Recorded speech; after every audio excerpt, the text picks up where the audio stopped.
Okay, what if your child's nightmares weren't just dreams? What if they were actual memories? Memories of a life lived and lost long before they were even born. This is the story of James Leininger, and it's a case that is so compelling, so meticulously documented, it seriously challenges everything we think we know about who we are. So let's meet the Leiningers. You've got Bruce, a practical, no-nonsense kind of guy, and his wife, Andrea. They're living a totally normal life in Louisiana with their happy 2-year-old son, James. But then, their world gets completely turned upside down. It all started in the middle of the night. James began having these absolutely horrific nightmares, and his mom, Andrea, she knew right away. These were not just ordinary bad dreams. I mean, night after night, this little boy is thrashing in his crib, screaming words that would just chill you to the bone. Airplane crash, on fire, can't get out. It's just terrifying. Then one day, Andrea asked him, "Who's the little man in the plane?" And James just looks at her, points to himself, and says, "Me." He wasn't just dreaming about some pilot in trouble, he believed he was the pilot. And this is where the dad, Bruce, really comes into the picture. Now, Bruce was a practical, evidence-based man with a very strong Christian faith. So for him, the whole idea of reincarnation wasn't just, a little far-fetched. It went against everything he believed in. He was convinced there had to be a logical explanation. So he sets out on a mission, not to prove his son right, but to prove him wrong. He was determined to find the movie, the toy, whatever the source was for these so-called memories. So you've got this incredible conflict brewing. On one side, you have this father's entire worldview, built on logic and faith. And on the other, you have his 2-year-old son's horrifyingly specific nightmares. Bruce's goal was simple: debunk this, find a rational answer, and just get his family back to normal. But the details James kept revealing, well, they defied every single logical explanation he could possibly come up with. As James got a little older and started to talk more, the mystery just got deeper and deeper.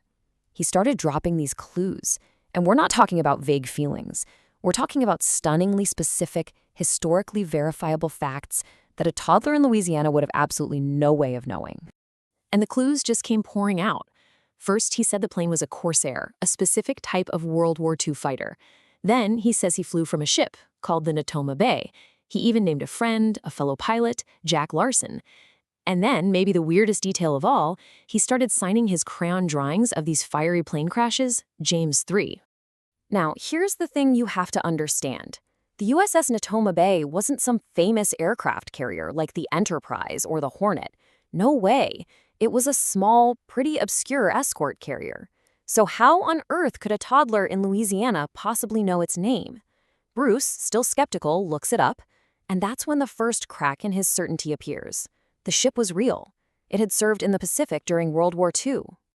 At this point, Bruce's mission to debunk his own son's story turns into a full-blown investigation.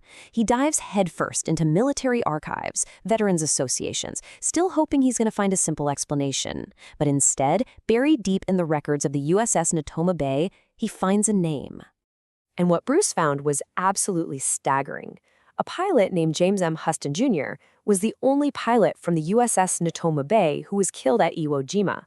The official report was a perfect, chilling match for his son's nightmares. On March 3, 1945, his plane was hit directly in the engine. It burst into flames and it crashed. He went down with his plane.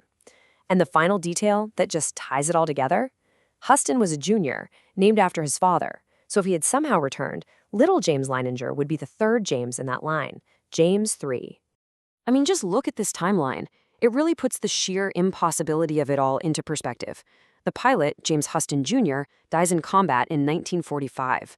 James Leininger is born 53 years later, in 1998. That half-century gap makes this whole thing feel like it's way beyond simple coincidence. But Bruce, ever the relentless investigator, he didn't stop with dusty records. He needed more. He needed to find people who actually knew the pilot, who could confirm the story from living memory. He set out to find the men who flew with Huston and the family he'd left behind. And believe it or not, he found them. The Natoma Bay veterans, they confirmed every single detail of that fatal crash. And Jack Larson, the friend that James had named out of the blue, he was a real person, and he confirmed he flew with Houston. But the most incredible breakthrough of all was finding the pilot's surviving sister, a woman named Ann Barron. The meeting between this little boy and the elderly sister was, as you can imagine, profoundly emotional. James started sharing these intimate family memories, details about paintings and family members that were just impossible for him to know, things only her brother could have known. Anne was completely stunned. As she said later, meeting James was the closest she'd come to feeling her brother's presence in over 50 years. And this story didn't just stay with the family. It actually attracted serious academic attention. Dr. Jim Tucker, a child psychiatrist at the University of Virginia, who researches exactly these kinds of phenomena, he investigated the case personally. And his conclusion? He called it one of the most compelling and evidentially strong cases ever documented. So what happened to the family? Well, as James Huston Jr.'s story was finally pieced together, told, and honored, something truly remarkable happened. Little James Leininger's nightmares, they stopped. The terror just faded away, and he grew up into a normal, happy kid. The past was finally at peace, but the central question was far from resolved. And so that's where we're left, with a story meticulously documented by a father who originally set out to disprove it, a case that was verified by military records, by surviving eyewitnesses, and by the pilot's own family. It forces us to confront a question that science and faith are still debating. Is our consciousness just a product of our brain, something that ends when we do? Or could it be something more? Based on the incredible story of James Leininger, well, you decide.